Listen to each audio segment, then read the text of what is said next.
হয় বাংলাদেশ থেকে কোঠা ব্যবস্থা তুলে দেন, না হয় বলুন যাদের কোঠা নাই তারা কোনো চাকরির বিষয়ে আবেদন করতে পারবে না। কারণ ভাই, একটা চাকরির বিষয়ে আবেদন করতে গেলে আবেদন ফি লাগে 500 টাকা। যাদের বাড়ি একটু দূরে, যেন আমার বাড়ি গাইবান্ধা, গাইবান্ধা থেকে ঢাকা আসতে 700 টাকা টিকিট লাগে, যাইতে আবার 700 টাকা, হাত খরচ আছে।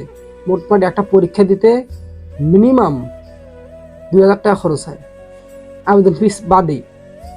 তো আমরা যারা পরীক্ষা দেব তারা আসে পরীক্ষা দেই, যে পরীক্ষা দিয়ে শেষে শুনি কি যে 30% মুক্তিযোদ্ধা কোটা, পোষ্য কোটা 15%, অমুক কোটা 13%, অমুক কোটা, অমুক কোঠা, বাপের টাকা আছে টাকা দিয়ে চাকরি নিচ্ছে সে কোঠা। এত কোঠা থাকলে ভাই, আমরা যারা আমাদের যারা মেধাবী ছাত্ররা আছে তারা কিন্তু চাকরি পাবে না।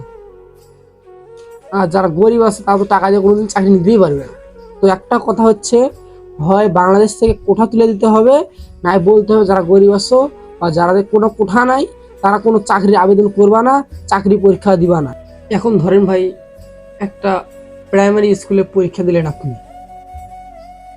আপনার প্রাইমারি স্কুলে পরীক্ষার্থে 60% থাকে নারী কোঠা, মানে 100 জনের মধ্যে 60 জন নেবে নারী। তার ভেতরে আবার 30 জন নেবে মুক্তিযোদ্ধা কোঠা, আরও তো পোষ্য কোঠা আছে, অন্য অন্য কোঠা আছে। তো তাহলে যারা যোগ্যতাবান ব্যক্তি আছে, সাধারণ মানুষ আছে, তারা কি চাকরিটা পাবে না? তো একটা জিনিস করতে হবে, দেশে কোনো প্রকার কোঠা থাকা যাবে না।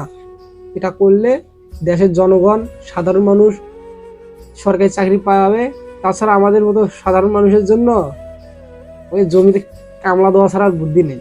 তো সর্বশেষ বাংলাদেশ সরকারের কাছে আমার একটাই আবেদন, যে ভাই, দেশ থেকে কোঠাটা তুলে দিলে ভালো হয়, তাহলে আমরা গরিবেরা একটু খেয়ে বাঁচতে পারি।